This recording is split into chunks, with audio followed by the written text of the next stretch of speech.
You're listening to TIP. Hey, how's everyone doing out there? Today we've got our good friend Jesse Felder on the show. And Jesse comes with multiple decades of experience in the markets. He's the former founder of a multi-billion-dollar hedge fund. And as you might expect, he always comes to the table with a tremendous amount of insights and ideas. Today we're talking about big tech companies. And Stig, what were some of the other topics that we covered on this show? We transition into a macroeconomic discussion. It seems like the central banks are currently looking to undo the quantitative easing, and it might lead to inflation.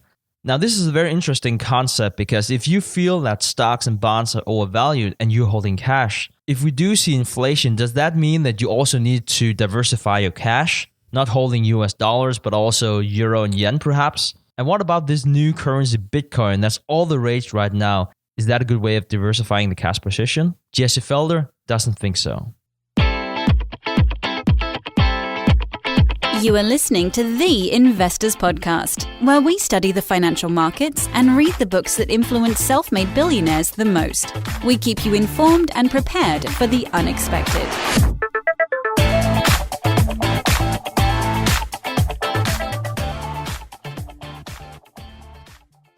All right, so we're really excited to have Jesse Felder back on the show. Jesse, welcome back to the Investors Podcast. Always such a pleasure to have you here.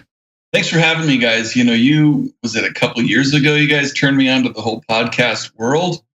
I really didn't know much about it, and it's just awesome. And so it's a pleasure to be here with you guys again. Look at where we are now, Jesse. You got your own show and everything. It's awesome. And it was all inspired by you guys.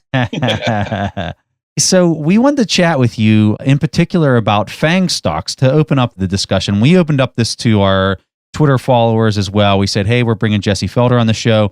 They threw a lot of questions at us to ask you tonight. So talk to us about how you're seeing the FANG Stocks. And before we do that, just tell our audience what FANG Stocks are in case they don't know that terminology. Yeah, that's a good question. So the FANG Stocks, I think the acronym was coined by Jim Cramer. And it just stands for Facebook, Amazon, Netflix, and Google, which is technically now Alphabet. So I guess the acronym doesn't work so well. But I also add Apple and NVIDIA into that. So you get a couple of A's and a couple of N's in there. So yeah, that's how I look at the FANG stocks, is that those six really. Awesome. And so Jim started talking about them because they were just, taking off like a rocket ship. And when we talk about FANG stocks, you're of the opinion that they don't have much more to climb. So talk to our audience about this idea and why you have that opinion. Well, really, I was reading Howard Marks's latest memo, and he talked about in every bull market, you get a group of stocks that become priced for perfection. And so I started looking at these stocks. I said, obviously, it's the FANG stocks in this bull market. And when you look at them individually, so the way I look at valuations of stocks is not necessarily the company relative to the broader market, but I like to look at that stock's valuation relative to its own history. I include Apple in this, and people say, well, Apple's not expensive relative to the broader market, but Apple is actually very expensive relative to its own history. That's kind of what I'm talking about in terms of valuation. So I look at these stocks and I see they're almost across the board trading at their highest valuation relative to their own history in the last 5 or 10 years, if not more. And NVIDIA is a great example of this. Trades 15 times revenues, which is just absolutely insane. And at the peak of the dot-com mania, NVIDIA traded at about 7-8 times revenues. And at that time, revenues were growing 100% year over year. Today, it trades at 15 times revenues. And revenue growth is 30%, I think 28% in the last quarter, and projected to grow 12% or maybe even flat in subsequent quarters. So revenue growth is much, much slower today than it was at the peak of the dot-com mania. And the valuation is twice what it was back then. So that's kind of what I'm talking about with these stocks, just trading at really high valuations, despite the fact that their growth is slowing. Apple's gross margins are falling. In almost every case, I could go stock by stock. Netflix is another great example. Free cash flow has plunged from 300 million positive to 2 billion negative. And even still, the stock trades at its highest valuation in its history. So these stocks are absolutely priced as if things could not get any better. So, Jesse, let's specifically talk about the valuation of Netflix. So, I just looked up the stock here, and it looks like the price to sale is 7.6, price to earnings almost 200. And the reason why I ask this is because Netflix has gradually changed strategy, and now they're looking to go into content creation. I guess to me, it doesn't sound like higher margins. If anything, that sounds rather expensive. But I guess my question also comes from an appreciation of knowing that you could be wrong and the market could be right. You're absolutely right, Stig. When you look at Netflix, back in the, 10 years ago, when they were putting Blockbuster out of business, you could make the case that they're going to own the DVD, business. And so, yeah, I'm willing to pay a high multiple because they're going to take all of that business from Blockbuster.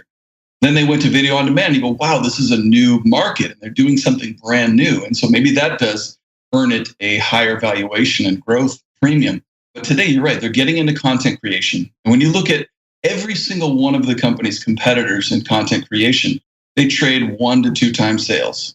And so, then you have Netflix, free cash flows plummeting. And the reason is because this content creation is very expensive. And the return is, very minimal and very hit or miss, right? You have some hits, you have some misses. And so cash flow goes up and down. It's deeply negative for them right now. And I don't know how you justify 7.5 times sales when you have Disney at 2.5 or 3 times sales, which is, best in the business. And Disney is an interesting example too, because they've decided to take all of their video, product away from Netflix and create a competing platform. So it's a very interesting situation Netflix finds themselves in right now. The thing that I can't understand about the Netflix doing their own content is back in the day, you'd turn on your TV and you'd flip through the channels and try to see what was on, and you'd give things kind of a try because you just had to. There wasn't like you could do on-demand TV. But now with on-demand, like when you go on the Netflix, you're looking for something specifically. You're not just perusing and seeing what pops onto the screen anymore. There was a lot of discovery that happened with these original shows that were maybe coming across the network. So I think that's a major problem for them as they're trying to, we all know why they're trying to do it. They're trying to get people to stay hooked on some type of program that's decent, that keeps them subscribed to the service. But I think that it's a harder sell than it used to be back in the day when you're just channel surfing than it is now because of the way on-demand TV works. Would you guys agree with that, or do you see it a little differently? I absolutely agree. I think in Netflix also, when they had the first mover advantage, for a long period of time in the video on demand, there was a great case. Everybody had to get Netflix. But now you have Disney creating their own platform. You have Amazon Prime, who, has its own platform, HBO Go, you have Hulu. You have a lot of different platforms and a lot of different choices for people. And a lot of people, who are well placed in the media industry are talking about a price war on the horizon. And so I think that's another risk to Netflix. Something that I think a lot of people that just invest based off of the brand, or they're not a numbers person.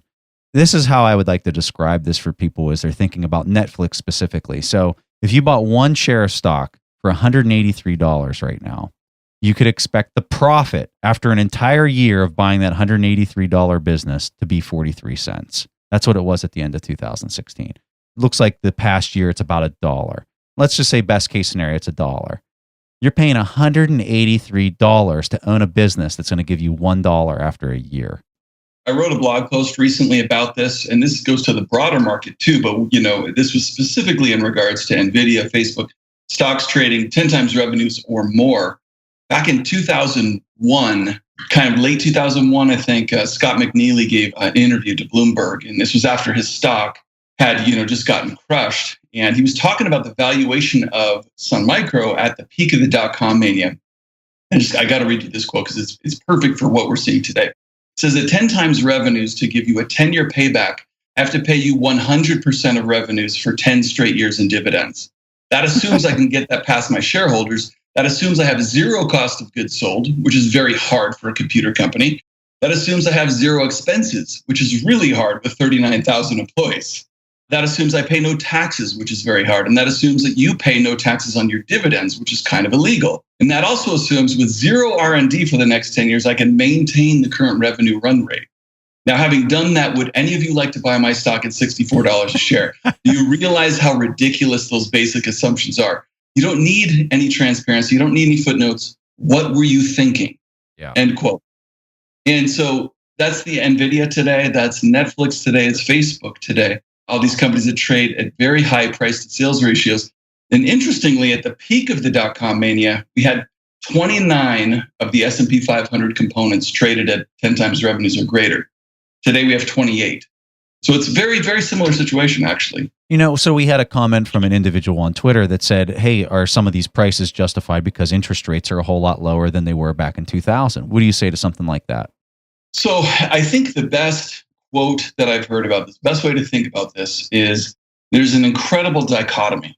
What do low interest rates imply? Low interest rates imply very low growth. What justifies a high multiple of earnings? High growth. So Jim Grant said, we have boom time equity valuations and depression era interest rates, right? So you have the bond market saying there is no growth. Then you have the stock market saying growth is off the charts. And so, we could get into the math of it, but when you use a discounted cash flow model, if you discount the discount rate, you lower the discount rate to 1-2% or whatever you want to lower it to, but you don't lower the growth rate in the discount cash flow model, you're making a massive mistake. And in fact, the Federal Reserve has written a paper on this, how every single cycle investors make this mistake. You cannot lower the discount rate without lowering the growth rate. When you lower both at the same time, it doesn't matter if you grow at 5% and discount at 5%, grow at 10 and discount at 10, the valuation stays the same. It doesn't justify high equity valuations, although it does help explain it. Investors are desperate for returns, and so they've piled it, out on the risk curve to push junk bond prices way too high, equity prices way too high, and it's just a sign of desperation on the part of investors. But it doesn't mean they're not making a great mistake in doing that. So let's talk more about valuations, Jesse. Here with the FANG stocks, I've heard a lot of different arguments in terms of how to assess valuations. Because typically we'd be talking about discounted cash flows as you talk about, like how much money is flowing back to the owners. Now you hear other valuation metrics like the networking effect for something like Facebook or the top line growth for something like Amazon. How much should we pay attention to these new valuation metrics? Also, given that these FANG stocks are impacting our lives in a way that perhaps you can argue we haven't seen before. Well, in every cycle, it's different in some respect. But the iron law of valuation, is never different, right? Literally, my friend John Hussman likes to say that any security, essentially, that today's price is the discounted future cash flows. And so, for a company like Amazon, to justify today's valuation, they have to be able to turn on the profits eventually.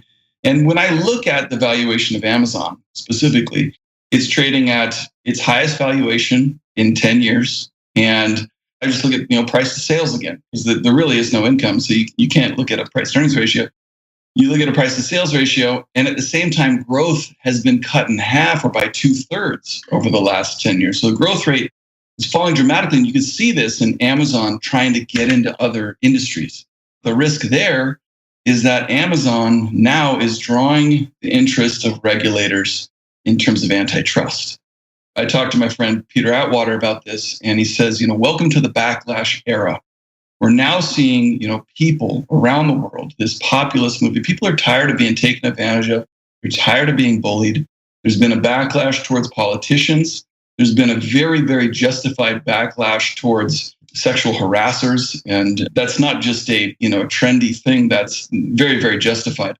But I think we're also going to start seeing a backlash towards these companies that are taking advantage of, Facebook and Google especially, but Amazon destroying the retail sector and destroying its competition has so much power, so much monopoly power that it's drawing a lot of antitrust interest. And if they were to start saying, I'm sorry, you cannot get into pharmacy benefit management, we will not let you enter these industries because you already have too much monopoly power, then the growth could decline dramatically. And then how do you justify, a sky-high valuation? Yes, very interesting point you bring up about regulators, because it seems, at least so far, not to be something that investors are too worried about. But obviously, if it will happen, if they will start to get regulated, this is something that we all need to consider. in terms of our valuations. So where do you see this going in the future? Well, I think there's a very big difference to be made between the way investors feel about these companies and the way the general population feels about these companies. When you look at the way that politicians and the general population feels about these companies, USA Today did a poll, and more than half of respondents said these companies have too much power. And we're afraid of more than half of those people said we're afraid of how they could potentially use that power. And then now you have, in Congress, there's a bipartisan effort. I think this is one of the things that could pass Congress very easily, is new legislation to rein in the powers of these companies. Because it's not just liberals, talking about this. Steve Bannon came out and said that, the Republican Party, at least kind of the Tea Party side of it, is going to make it their top priority to rein in these companies next year. So you have both sides of the aisle saying, it was really the Russian influence in the elections that helped people to wake up to these risks and to the unchecked power that these companies have. I think that was just a catalyst to understanding, really, like I said, the power that they have. I haven't published it yet, but I recently had a conversation with Roger McNamee, who was one of the first investors in Facebook. He convinced Mark Zuckerberg not to sell Facebook to Yahoo for $1 billion.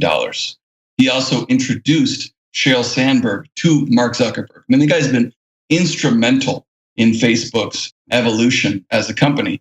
And 18 months ago, he went to them and said to Sheryl and to Mark, said, this platform has become extremely dangerous. And it's because there is no oversight. You guys will allow anybody to come in and pay any amount of money to use what he calls your brain hacking platform, hacking people's brains to get them to consume what you want them to consume, buy what you want them to buy, vote for who you want them to vote for. And they both kind of have been rebuffing his efforts to get them to fix this. And now Congress is realizing the dangers involved. It was actually the chief Google ethicist who's now coming out and saying that this is legitimate brain hacking. We have used these psychological principles of gambling and persuasion in order to create a platform that manipulates human brains more effectively than anything in history. And so I think that as people wake up to this, these companies, they're going to be more highly regulated, or they're going to have to find a way to take greater control of their platforms. One of the things I think about whenever you're using social media is confirmation bias, and how powerful and how reinforcing. It's like an echo chamber for people. You like a couple things, or let's say you're a liberal or you're a conservative, pick whichever one you want. And you start liking things that are specific to that one thing. Well, next thing you know, the only thing you're receiving in your newsfeed are those things. And so it has this positive, maybe negative reinforcement to that's the only thing you're seeing. And now that people are getting so much of their news through this stuff, it's just the ultimate confirmation bias mechanism. So you called it brain hacking. I completely agree with you. And I think that most people aren't even aware of confirmation bias. And so how can you set up your feed so that you're not being susceptible to something like this? I mean, it is a major concern. I think it's something that I think a lot of people need to think about. That's a great question. I think that social media, these companies, and I'm as guilty as anyone on Twitter. I love Twitter. I'm an addict, confessed addict. But I think social media is just not the ideal platform to get most of your news from. I use it as my go-to source, but I also read, a bunch of the major media outlets, which, have to double check their sources. They have, all those types of things. So I read the Financial Times, Wall Street Journal, New York Times. I mean, I think you have to broaden. You just can't get all of your news from social media because it is so unreliable at times. When you have one little preconceived notion and you start liking a few things, and now it goes off on like a total tangent, and that's all you're thinking about. Yeah, absolutely. And they're not all legitimate sources either. Yeah. There's a lot of different people with a lot of different interests out there trying to shape public opinion. So when we think about all this is from an investing standpoint. Positive, negative, continues to exist for more years because it's not at a breaking point. One of the things that I was looking at, Jesse, was when you look at each one of these companies' top line, the top line's still growing. I mean, it's definitely not growing like it used to, like you had pointed out. But it's still growing. And these things are definitely being traded off the top line and not the bottom line. So if we expect the top line to continue to grow and to continue to expand, should we expect the price to kind of go with it until that breaks? That's possible, but we might not know about the risks to the top line until well after the fact. It was interesting for me to talk to Roger because I said, what are the biggest risks to this company? He goes, investors in Facebook and Google should be praying for much tighter regulation right now. Because if Washington doesn't regulate, because they're not going to regulate themselves because it hurts the top line too much. If they don't get regulated, then people are going to start revolting from these platforms. So they're going to start realizing I'm being manipulated and I don't like being manipulated. And I don't like my data being sold to the highest bidder. And, regardless of who that is, as investors, we should hope that they're going to get regulated because that's going to make them better corporate citizens. Scott Galloway also makes a great point. In business school, one of the case studies they use is Johnson & Johnson and the Tylenol scare. And, when Tylenol pills, had killed a few people, there was a huge scare about Tylenol. What did Johnson & Johnson do? They pulled every bottle off of every shelf on the planet. We are going to protect our customers at all costs, right? That is, business school 101. When you have a crisis, you literally just shut it down. You do everything it takes to make it right. And what's scary, I think, for investors of these companies is Facebook's not doing that. Facebook is still allowing, we're going to auction off brain hacking to the highest bidder. We're not going to change our business practices and nothing's changing. And so they're not taking that lesson to heart. And so I think as an investor, that's a huge risk. People would have so much more faith in the platform with turning over their data and turning over their lives to Facebook and Google if they started showing those types of behaviors. Like, look, we put your interests first, and we're going to make sure you are not manipulated, that you are not, that would go a long, long way to giving people confidence into still using the platforms. I look at all those things as rapidly growing risks to their underlying business models, really. Okay, Jesse, so this is the last question I have about the FANG stocks. And this is also the question I've been looking most forward to asking because I kind of knew that there would be some kind of bashing. So let me ask this counter question. If you had to hold one of the FANG stocks for at least a decade, you couldn't sell it, you have to hold it for a decade.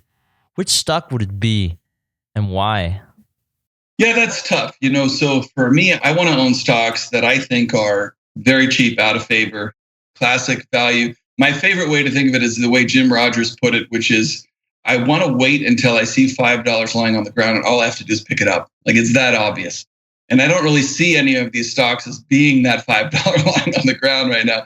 But I think for me, it would probably be between Apple and Alphabet. I think those two have legitimate moats to their business that are probably more proven than any of the others. And the valuation of Apple is obviously more reasonable than the others. So interesting that you should mention Apple. And reading through their financial statements, it seems to me that they are perhaps too reliant on the iPhone.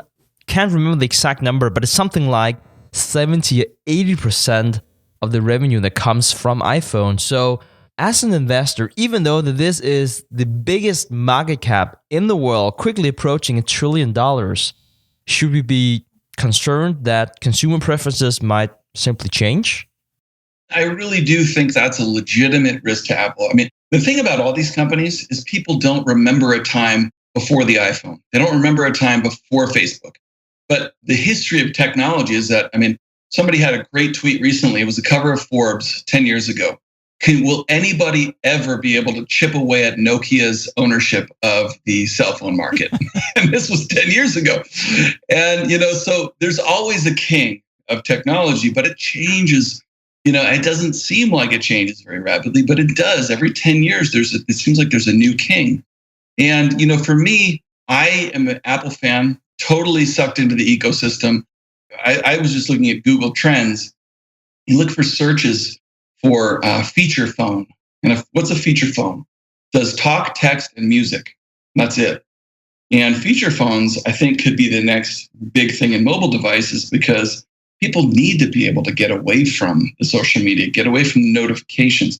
There's so many more studies coming out that these things make us depressed. The more notifications pop up on your cell phone, the more frustrated and angst is built up inside of you, and social media does the same thing. And so, people want breaks from these things. And so I think that is maybe a risk to Apple. I don't know. I mean, they have such a wonderful ecosystem, and they do have a strong moat that will protect their business. They'll always be fans of the iPhone. But for me, I think there are risks. Wow, that's a great story. I'm glad you shared that.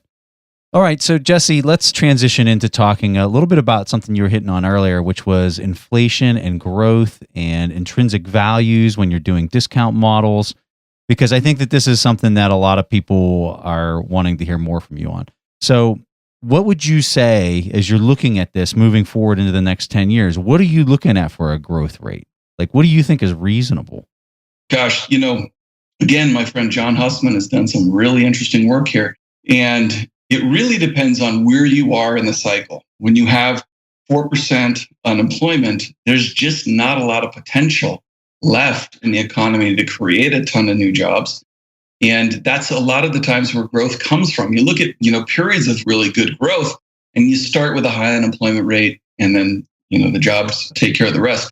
You guys had Eric Cinnamon on the podcast recently, and Eric has been writing about, inflationary pressures building, here in the United States. At least, for me, it's more interesting from his bottom-up perspective.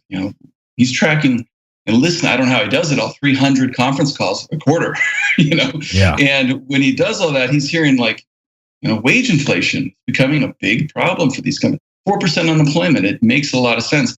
The only time, real interest rates were held this low for this long was during the mid to late 60s. And what was the experience after that? Was inflation just took off. And, I think there's a lot of pent-up inflation, wage pressures building and things. And, we still have a Fed funds rate at, 1% and change. I think it's very possible the Fed is far behind the curve. Wage inflation is going to take off. There was a great stat today that I tweeted.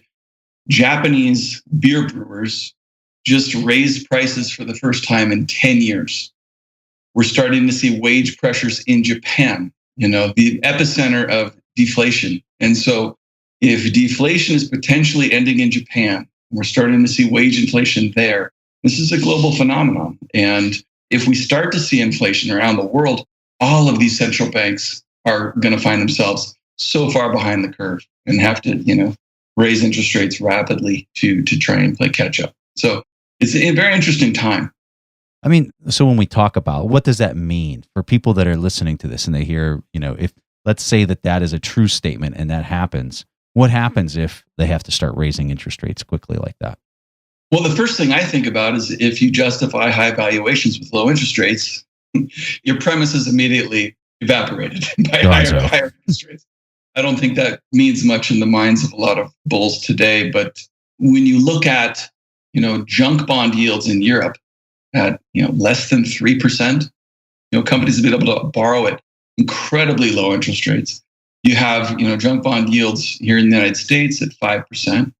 These low interest rates have enabled a whole army of zombie companies to stay alive.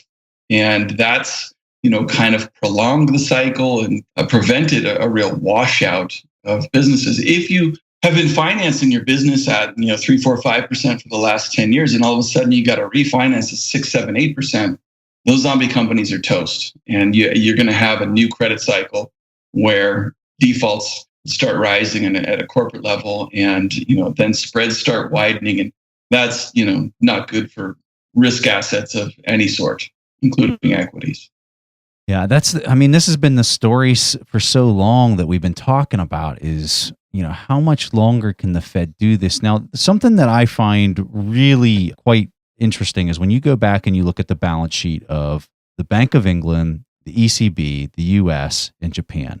And when you look at the balance sheet and you look at the QE that's been conducted and you look at the time whenever the US stopped doing its QE and then the ECB picked up, and you look at that transition point, we had a big correction in the markets here in the US back in 2015.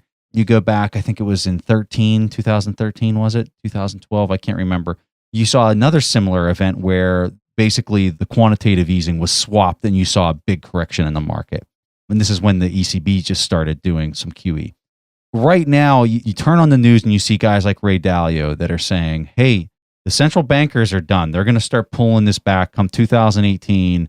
They're not going to be doing the QE like they've been doing in the past. And I'm really curious to see how that plays out and whether that's even a true statement. That's what Ray's saying.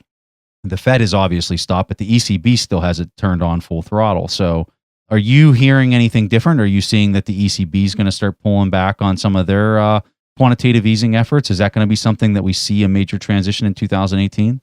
I think they're going to have to. I think, they're running out of bonds to buy. The Japanese own a ton of, a huge percent, I think more than 50% of their own bond market. And, ECB's running up against their constraints of the bonds that they're allowed to buy. And so they're going to have to start tapering. But it's also, the inflationary phenomenon. And this is very, very interesting to me because I talked to Kirill Sokoloff about this recently and William White, who was chief economist at the BIS. We talked about this same topic that, it turns out quantitative easing was actually deflationary, right? Because it allowed for a massive amount of debt creation. When you pile up all this debt, it reduces the amount companies can spend or consumers can spend. And so it actually slows things down, and it's a deflationary impact. And I think that's what we've learned during this cycle. So that when you reverse QE, that's potentially an inflationary impact. And so I think that's something that a lot of people aren't thinking about, that if QE was deflationary, undoing QE or tapering QE by all these central banks could potentially be inflationary. Then what do? Then they have to, obviously raise interest rates rapidly to play catch up. All right. So say that we don't want to be invested in stocks or in bonds. Whether or not we believe it's because the interest rate is going up, we just don't see any kind of yield. So basically, we just want to hold cash. Now, how do we hold cash? Should that just be in US dollar? Or should we divide that up into, call it USD, yen, euro, perhaps pounds as well? Even though that some of these currencies starts to look more vulnerable than they have in the past. What are your thoughts on that, Jesse? That is a great question. And I am, bearish on the dollar. I think we started a new bear market for the dollar. And, to me, it's very simple. Look at the way the federal deficit is going. And this is potentially the first time in modern history where the federal deficit is widening during an economic expansion. That's potentially a big problem. That's saying, this entitlement spending and stuff, every economic expansion we've had, tax revenues grow and things are great for the federal government. That's not happening right now. So that's actually really worrisome. And, the federal deficit is only going to widen. And if you look at a chart of the dollar and the deficit, it's very highly correlated, right? The better the U.S. federal government's finances are, the better the dollar does. And, the worse the deficit widens, the worse the dollar does. And then you also look at, the Japanese yen is very, very cheap relative to the dollar. You look at things like purchasing power parity or, like the Big Mac index, and the yen is very cheap. And so if Japan is going to see an end to their deflationary scenario and the central bank's going to have to start to tighten, the yen is going to do very, very well against the dollar. I think the euro probably will do well against the dollar. You just look at, relative central bank policy. The Fed has been tightening for years now, really. And the ECB has been loosening for the last few years. When that changes, and the ECB has to start tightening and the Fed goes, oh no, we've maybe started a new recession. Fed has to start easing again. The dollar's just going to tank against the euro, against the yen. But honestly, I think you mentioned Ray Dalio earlier. Ray said everybody should have at least 5% of their portfolio in gold. And, when the dollar does poorly, gold does well. And so if you're bearish on the dollar, per se, you have to be bullish on gold.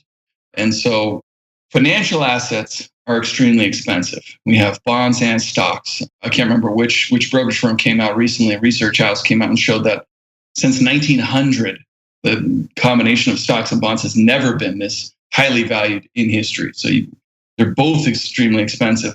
So financial assets are something that, there's a lot of risk there. I think real assets are something you're going to want to own over the next 10 years. And so that to me is real estate, commodities, gold, potentially tips, treasury inflation protected securities. My favorites are real estate and gold. I think those two probably in an inflationary environment do the best. So, a lot of these things tie in together, right? If the dollar goes down, that creates inflation. And so it's really kind of a holistic view over the next 10 years that I think real assets will do better and gold will probably do well because the dollar goes down over the next few years. If interest rates are going up, wouldn't that be a concern for real estate though? Because the prices are going to go down? It could when you think of residential real estate, but when you look at investable real estate, it's mostly commercial. Yeah. And the nice thing about commercial is when there's inflation, they can raise rents. And so, yes, real estate prices are very, very high. I agree with you. So maybe that's not the best area, but they do have pricing power in an inflationary environment. So, gotcha. So the next question obviously becomes, because this is the hottest thing that everyone's talking about, and you are smiling because you know where this is going. Yeah. What are your thoughts on that thing? Yeah. Bitcoin is a classic mania. It's a classic mania. And I think it's just so fascinating to watch it play out in real time. And I've done a lot of research on it, and I understand. And every time I say this, people say, you don't understand what Bitcoin is. I understand what Bitcoin is. And I was talking with a friend of mine today who's a reporter for Quartz, because he was asking me about this.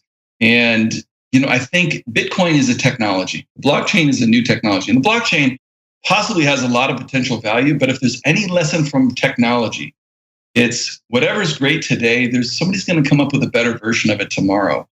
And so, that's the simplest thing I think about in terms of Bitcoin. Somebody could create a better Bitcoin tomorrow.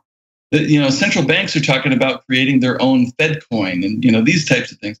But fundamentally, the argument for owning Bitcoin is can only be 21 million coins created, and so it's limited quantity, but there is no limit to the number of digital currencies or cryptocurrencies that can be created. And so I don't understand at all why Bitcoin should have any value over something very, very minimal, because the higher the value, the harder it is to become a medium of exchange. The Wall Street Journal wrote about this last week, that a lot of companies are trying to use it and accept Bitcoin, but people don't want to spend it so long as they think the price is going up. So it actually works against itself, the volatility. And there's another point to be made too that my friend Fred Hickey made in his latest newsletter, which is now the IRS considers every purchase to be made with Bitcoin a sale that has to be, you have to pay capital gains tax.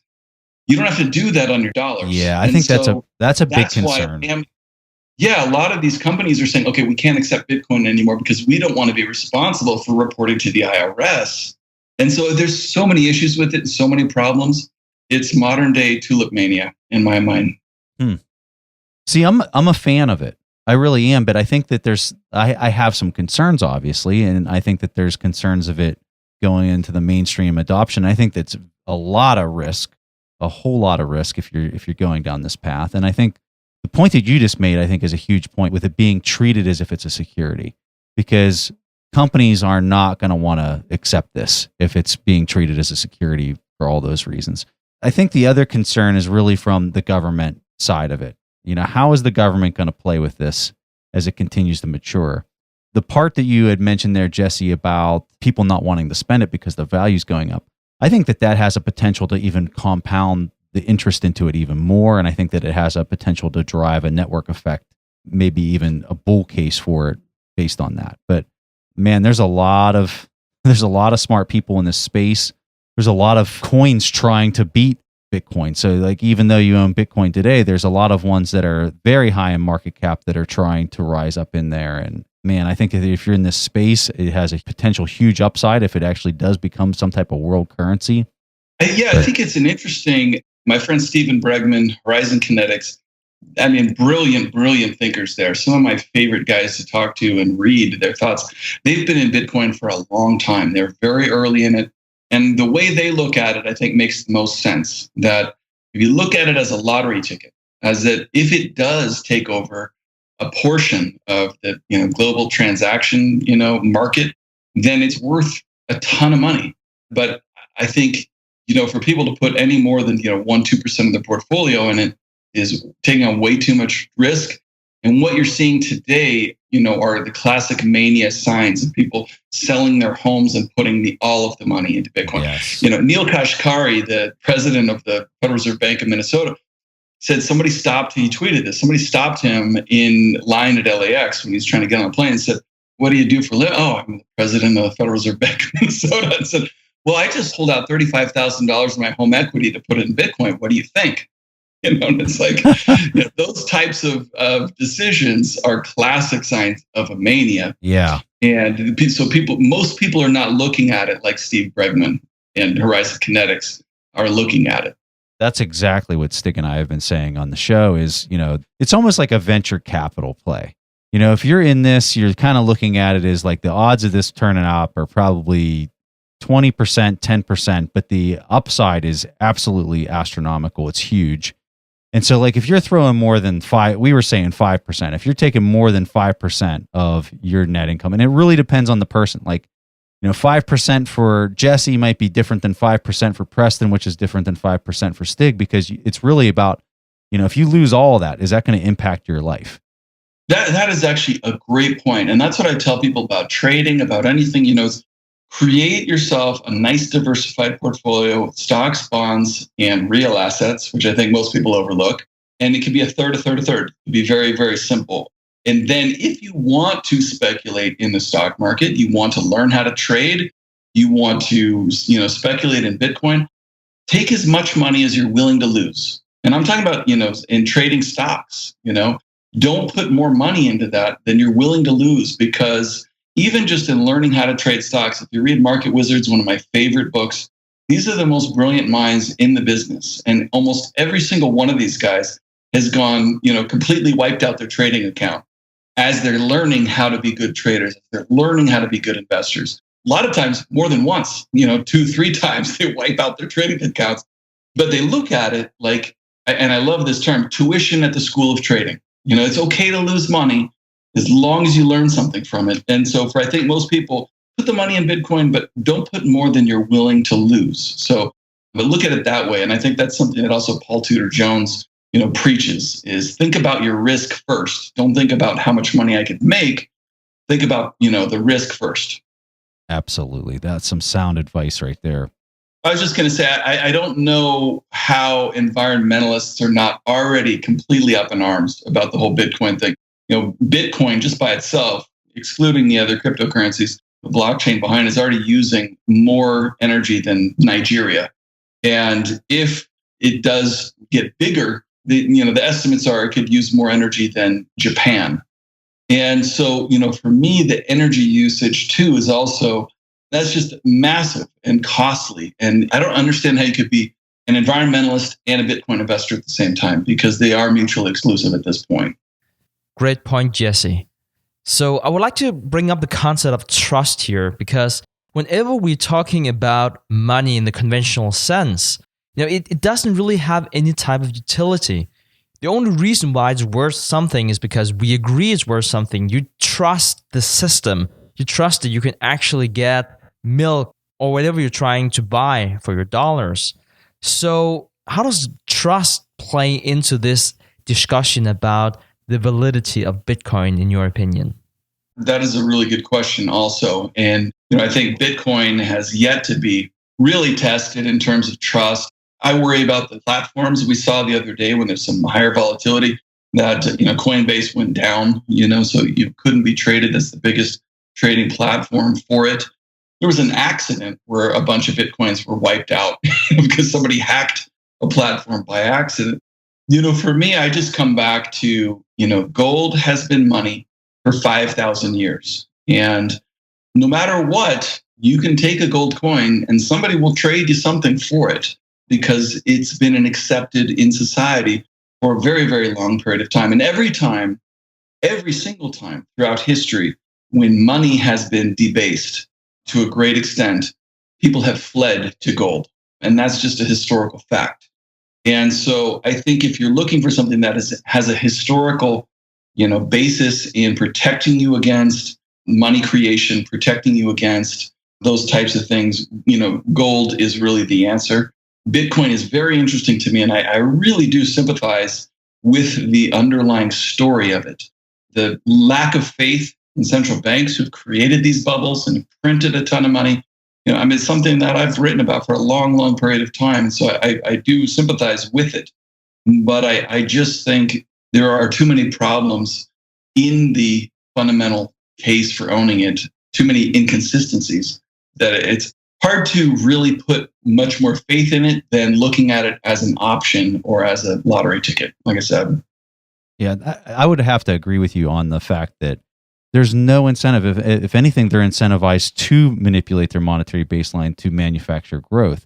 And so for me, it's really exciting to know that there's technology that's out there that could potentially fix that or to peg that on a global level. And that's where I know Stig is also very excited about the technology that it could potentially do that. But it's just a matter of what is this going to actually look like as it shakes out? Because there's so many unknowns. There's so much risk. I mean, you don't even have to start going into all the risks to know that there's a lot of risk in this. And I think that anybody that's going into this space has to come into it with their eyes wide open to know, and not just to buy into the narrative like this is going to replace everything. And they have to really do the due diligence and a lot of hard work to try to understand all those different variables if they're in the space. Absolutely. And, I think when you think about how do you rein in the central banks, there's a reason why there was a gold standard to begin with. So that central bankers couldn't print money because it had to be backed by gold. And when central banks after World War II, one by one went off the gold standard, that was the beginning of all these problems. Now, I'm not an expert on this, but Neil Howe's book and his thesis, The Fourth Turning, brings up some very, very interesting points about where we are in this cycle. And, I really do think at some point, if the monetary policy gets so out of control and we do start seeing hyperinflation potentially in some governments, that these central banks will be reined in and they will have to be forced to, just like Germany did, go back to a currency that's backed by something.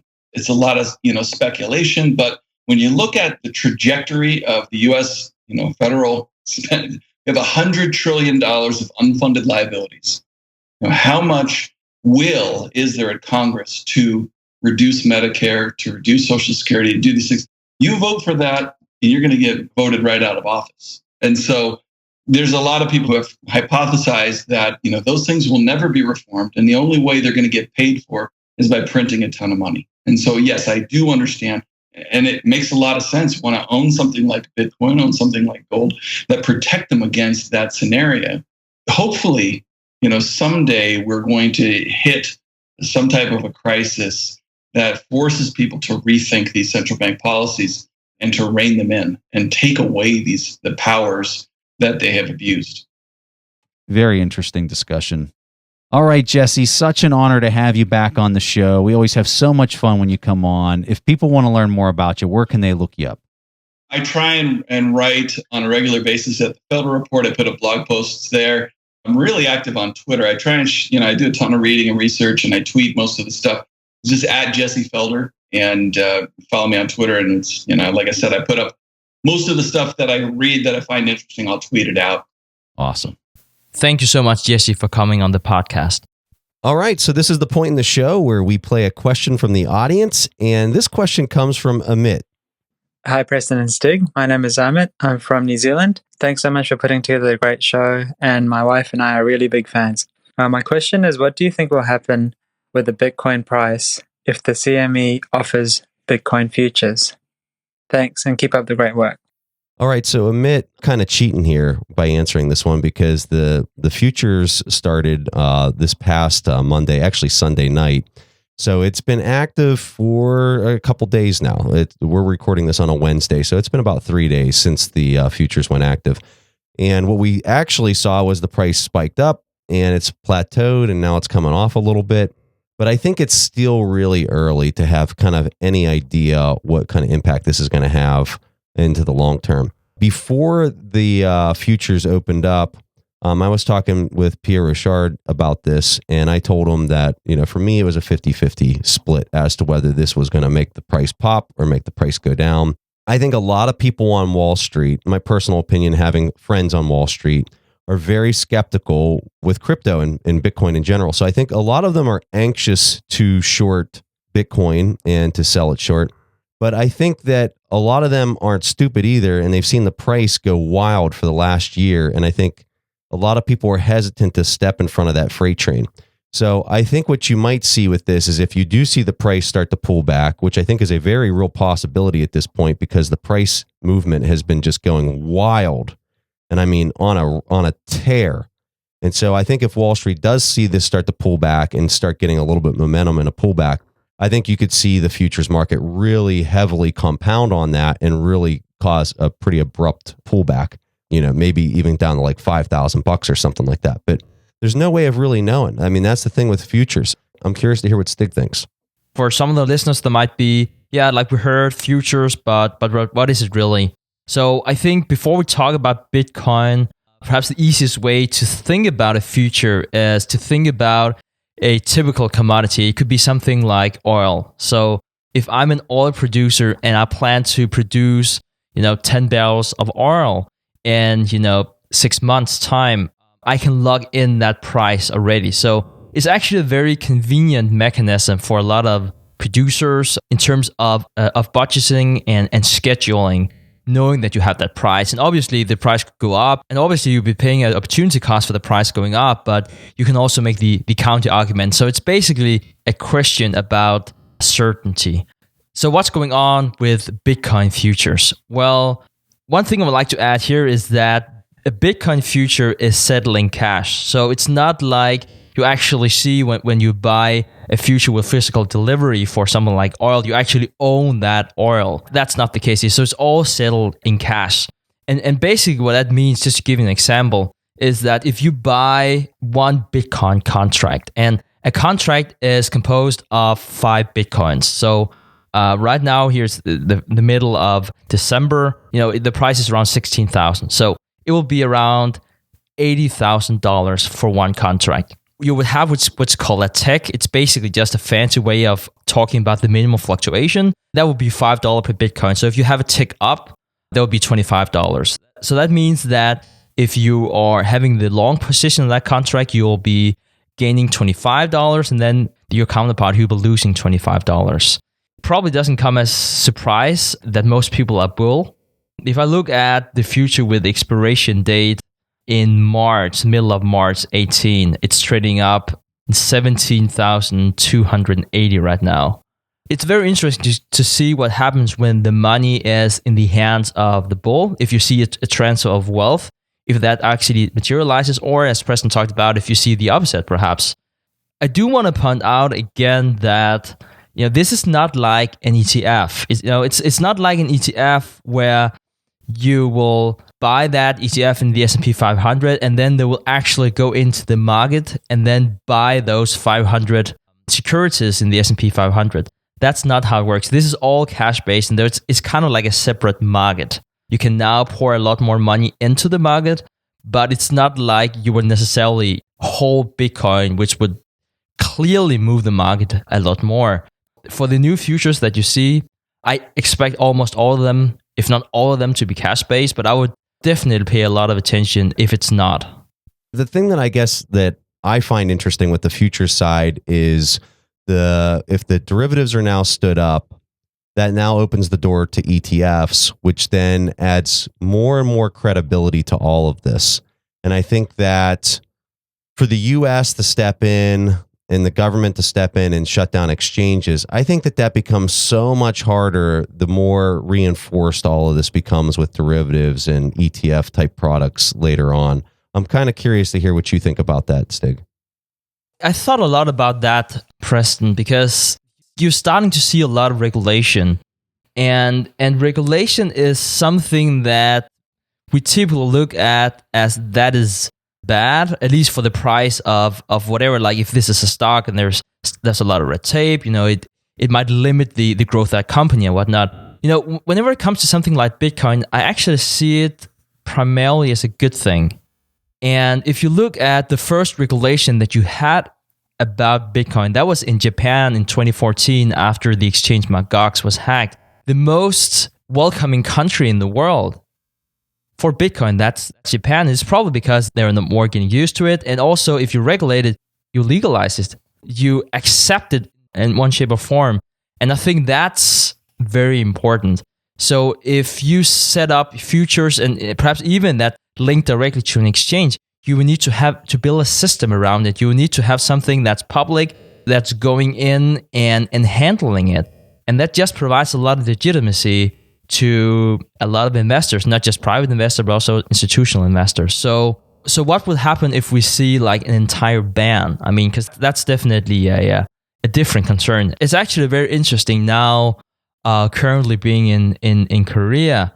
And one of the reasons why the Korea is one of the biggest markets in the world, and we've seen all this volatility lately in this market specifically, is because China, regulated and said you closed down exchanges a few months ago. And basically, that doesn't mean that people stop buying Bitcoins. It just means that they're going to Korea and Japan. I'm not trying to sell the story that you can't just ban it. It's just with something like Bitcoin, it's just a lot more difficult than for so many other things. Like that's impossible. That's impossible to ban it globally. Even if you get the biggest countries in the world and they all ban it together, kind of like the sequencing that you've been seeing with the ECB, the Fed, and the Bank of Japan recently with the way they've been doing monetary policy. I mean, it's totally sequenced. They could maybe come together and say, hey, we got to shut this down because this is getting crazy. But at the end of the day, you still have small countries all around the world that would not ban it and it would be allowed. Now, I think that would be, the price would get punished in the short term, but Bitcoin continues to march along. The protocol continues to operate. I guess for me, I'm looking at it more from like, what happens when this thing hits a market cap of $5 trillion? Does the Fed start interjecting with elected officials to start saying, hey, this thing's evil, and they start spinning it from a political and media standpoint to try to really manipulate the markets and then try to shut down the exchanges? I think all of that is a real possibility, but I think that it's a much harder possibility the longer they wait and the more that the finance industry wraps itself around all of this, which is what we're seeing right now.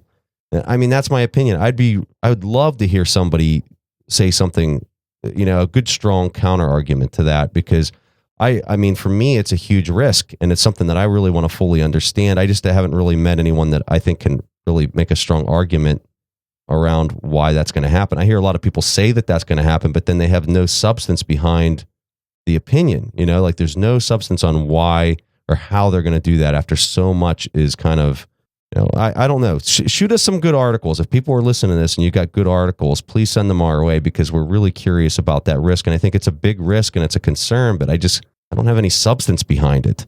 So we'd like to hear that. So Amit, we love these kind of questions. This is really fun for us. It's very speculative, but I think it's an interesting topic for everyone to be aware of. For submitting your question, going to asktheinvestors.com and recording your question there. We're going to give you a free course on our TIP Academy website. Some of the courses on there are paid. We're going to give you our intrinsic value course. Stig and I had prepared. It's 18 lessons long, and we're really excited to be able to give this to you. And thank you so much for being a part of our community and asking such an awesome question there, Amit. Guys, that was all that Preston and I had for this week's episode of the Investors Podcast. We see each other again next week. Thanks for listening to TIP. To access the show notes, courses, or forums, go to theinvestorspodcast.com. To get your questions played on the show, go to asktheinvestors.com and win a free subscription to any of our courses on TIP Academy. This show is for entertainment purposes only. Before making investment decisions, consult a professional. This show is copyrighted by the TIP Network. Written permission must be granted before syndication or rebroadcasting.